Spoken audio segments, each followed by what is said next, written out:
ઉત્તર પ્રદેશના ઝાંસીમાં સાસુ સુશીલા દેવીની હત્યા કરનારી પુત્રવધુ પૂજા ખૂબ જ ચાલાક નીકળી. તેણે તેના પહેલા પતિને ગોળી મારી દીધી હતી. જ્યારે તે સુનાવણી માટે કોર્ટમાં આવી ત્યારે તે કલ્યાણને કોર્ટમાં મળી અને બંને પ્રેમમાં પડી ગયા, પરંતુ કલ્યાણનું ટૂંક સમયમાં મૃત્યુ થયું હતું. પછી તેણે કલ્યાણના મોટા ભાઈ એટલે કે તેના પરણિત જેઠને પોતાનો પ્રેમી બનાવ્યો અને હવે મિલકત હડપ કરવા માટે તેણે તેની સાસુની, તેની બહેન અને તેના પ્રેમી દ્વારા હત્યા કરાવી. આ કેસમાં મુખ્ય આરોપીઓ પુત્રવધુ પૂજા જાટવ અને તેની બહેન કમલા ઉર્ફે કામિની અને કમલાનો પ્રેમી અનિલ વર્મા છે. પોલીસે ત્રણેયની ધરપકડ કરીને જેલ મોકલી દીધા છે. આ મામલે એસપી સિટી જ્ઞાનેન્દ્ર કુમાર સિંહે જણાવ્યું હતું કે તારોલી પોલીસ સ્ટેશન વિસ્તારના કુમ્હારિયા ગામમાં કેટલાય ગુનેગારોએ સુશીલા દેવીની હત્યા કરી હતી. આ અંગે તેમના પતિએ પોલીસ સ્ટેશનમાં ફરિયાદ નોંધાવી હતી અને કેસ નોંધાવ્યો હતો. ઘટનાનો ખુલાસો કરવા માટે ટીમો બનાવવામાં આવી હતી. માહિતી મળી હતી કે મૃતકની નાની પુત્રવધુ પૂજાએ તેની સાસુ સુશીલાની હત્યા કરાવી હતી. ત્યાંથી લગભગ 8 લાખ રૂપિયાના દાગીના ચોરી લીધા હતા. પૂજા અને તેની બહેન કમલાની પોલીસે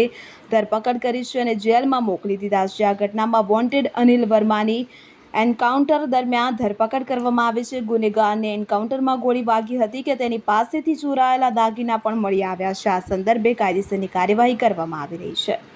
બ્યુરો રિપોર્ટ CN24 ન્યૂઝ.